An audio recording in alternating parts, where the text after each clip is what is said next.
When he became an all-star, I was on that train. When he was better than Rondo from the beginning, I was on that train. All right, go ahead. On to the next topic. Welcome back from the break, everybody. Yeah, do you want to do all the disclaimers? Go ahead. No, go ahead. No, you got. You wanted to keep talking. I don't know what we're on. I don't know what we're on. We're on the Titans. I know we already. Go ahead. No, you can reel off all the sites that they got to go into, tune into. Go ahead. What? Everything that they got to tune into, to watch, and everything like that. Oh, you can tune into Spreaker, Rabble, iTunes, SoundCloud, and YouTube. You can also leave comments on the Rabble page. We will read those during the show. So if you have anything, if you want to talk about Russell Westbrook and how I'm not wrong, tune in. If you want to talk about, if you have an opinion about Cam Newton, if you think I was wrong on that, or you think Brendan was wrong, tune in. Let us hear your opinion so we can talk about it. Guys, so for those of you who might dabble in a little bit of betting in Vegas and this in other mediums, I'm pretty sure some of you probably money on betting on the Tennessee Titans and Green Bay Packers game. So should go with the hot team. Yeah. So pretty much Tennessee has been on it lately. They're 5-5 right now. They brought it to Green Bay by winning 47-25. I mean, it was literally just disrespectful. And then Green Bay allowed. I'm not gonna give this. They literally allowed Joe Murray to score in every facet of the game on offense. Let him throw a touchdown. They let him catch a touchdown. Let him run for a touchdown. I just can't understand it. I don't get it. Green Bay has not looked like Green Bay Packers that everybody thought could possibly go to the Super Bowl this year, especially after Jordy Nelson came back. So Nigel, you tell me, was this loss more so bad Green Bay or great Titans? You want to talk about another disrespectful question? How are you going to disrespect the Titans by asking if this was a bad Packers loss, or if they lost the game or whatever? Tennessee came out and dominated them in ways that haven't been dominated before. In a while, I should say, not before. And it was all through what they did. They went out, they had a plan, and they executed it. So simple as that. To me, this is a Titans win. Brendan, what do you think? I think that. Do I want to be that guy? You are going to be that guy, so go ahead and do it. Go ahead and triple and just throw it away. Throw away their victory. And say that it was on the Packers. I'm not going to go ahead. Go right ahead. This is like I'm not going to throw away the victory, but okay, I already led you into it. I'm disgusted of how you see me. No, go ahead. Of how you accuse me of doing such things. Go ahead. But exactly. I'm going to give credit to the Titans. You didn't see that curveball coming. I did see it coming. You're still gonna give them this nice little backhanded comment talk about the Packers. I'm give them a backhanded compliment. Go ahead. Look. Tennessee has won 4 out of his last 6 games. They've beaten the Dolphins, they've beaten the Browns, they've beaten the Jaguars, and they've beaten the Packers. Their 2 losses came to the Colts and the Chargers. At the end of the day, you only play who is in front of you. And Tennessee is a team that nobody saw this coming from. Playing really well. Marcus Mariota really well. Understatement. Excuse me. Yeah, he's taken his game to another level, and in some aspects, I didn't see it coming from because he was hurt last year. He was. So he didn't really get to showcase all his talents and skills and all that he was capable of. And a lot of people were mainly putting the focus of this season on Jameis Winston, but he's kind of back in the. Not really. He's not turning around as of late. But the thing is, Marcus has been playing they're playing at much of a higher level than Jameis's team. And I mean, Marcus had their team as a whole. They have the 6th ranked offensive line, I believe, right now currently. DeMarco Murray is top 5 in rushing. He's and a lot of things. Comeback player. Yeah, DeMarco Murray. A lot of people go off after his stint in Philadelphia. People weren't believing in his ability. Where was this at in Philadelphia? My question. That is a great question. It's a really great question. I mean, when you look at their stats. On the game, or Marcus Mariota so far this season, he has 21 touchdowns to 8 interceptions. The guy, he's just balling. I get sick at looking at stats. Malcolm Murray, he has 100% completion percentage, 100% touchdown interception. How do you let DeMarco Murray throw a touchdown on you, man? But Nigel, what would fix the Packers' struggle so far? What would fix the Packers' struggle so far? Having a running back. Just sign Christian Michael. Yeah, having a good pass defense, because they're actually really good on run D. They're just not good on pass. So if you had to choose your 2 major things you want to fix, it'd be those 2. See, there.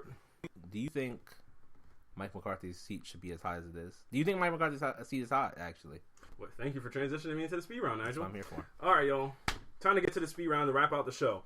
Yes, Mike McCarthy's shot should be seat should be hot because I mean it's one of those things that you can't get so comfortable as a coach, and nobody really looks at you for the issues of your team and stuff like that, and just off of.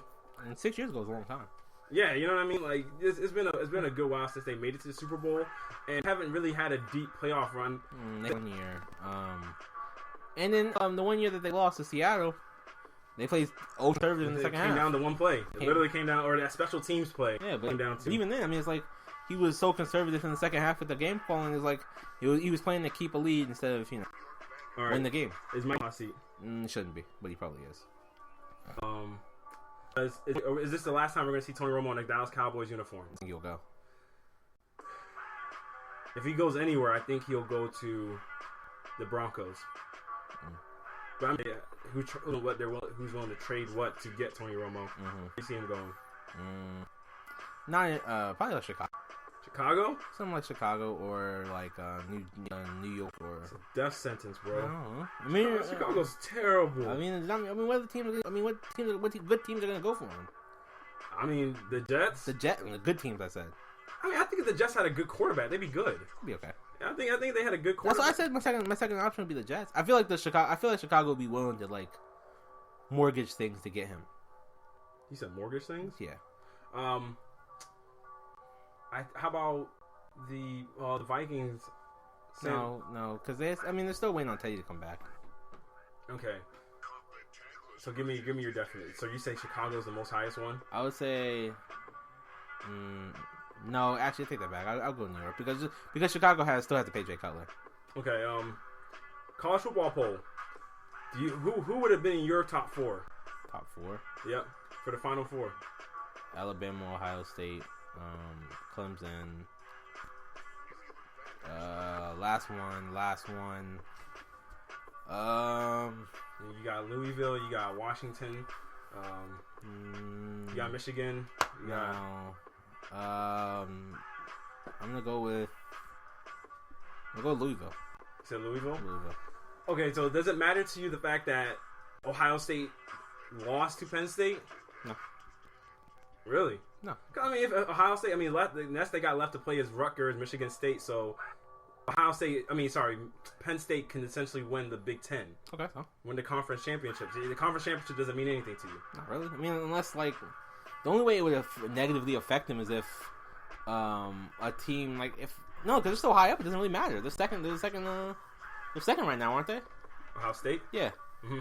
Yeah, no, if they were like the number 4, I'd be like, yeah, if the fifth team plays, like a really good team and they win handedly, I see them getting jumped. But number 2, you can't jump them for 2 to 5, or anything like that because they don't play a conference championship game.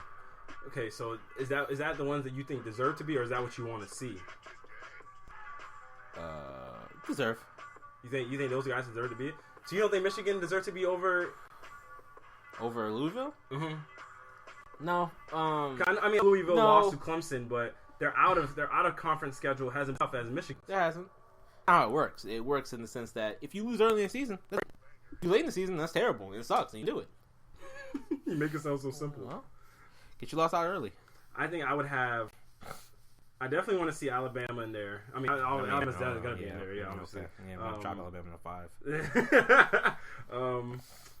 See, I get stuck on the Penn State because I think the conference championship should matter. Just like it should. I have no problem with you saying like, what you 5 though because they don't play a conference championship game. Ohio State. Yeah.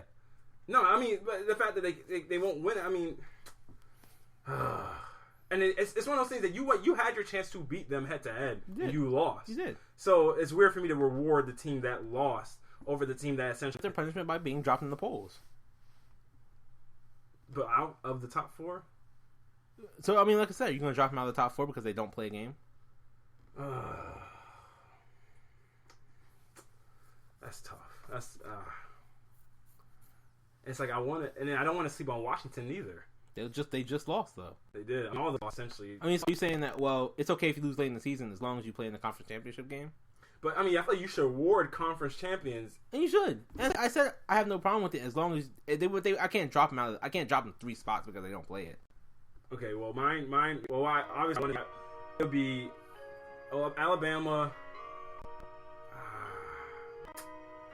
Ohio State, Michigan, and Clemson. Because Louisville, like, I want to see Louisville go up against Alabama, but it's like, you lost Clemson. Nice game. So, but that's going to wrap it up for us today, y'all. It's KBR Sports, the best sports talk show of the 24-hour day. Make sure you guys can always join in on the debate by calling us at 571-991-0566. Also, you guys always tune into our past shows and past podcasts by tuning in on to Spreaker, Rabble, SoundCloud, iTunes, and YouTube. And also, you guys follow us on Twitter at KBR_sports, where the topics are tweeted out beforehand and the links to watch are also tweeted. And also, remember, you guys tweet at the show or tweet at us at Twitter or comment on one of the different mediums you can comment on. We can include those topics into future shows. Nigel, you got anything else to say to the people before we sign off? Warriors are by 19. Yeah, yo, it's that's the thing. The Warriors games just kind of get out of hand real fast. I was gonna say, they scored 38 in the first quarter. They have scored 17 points since. Yeah, it's pretty bad. Them being the Raptors. That's pretty terrible. But all right, y'all have a good night. Russell Westbrook. Yeah, never been wrong about it.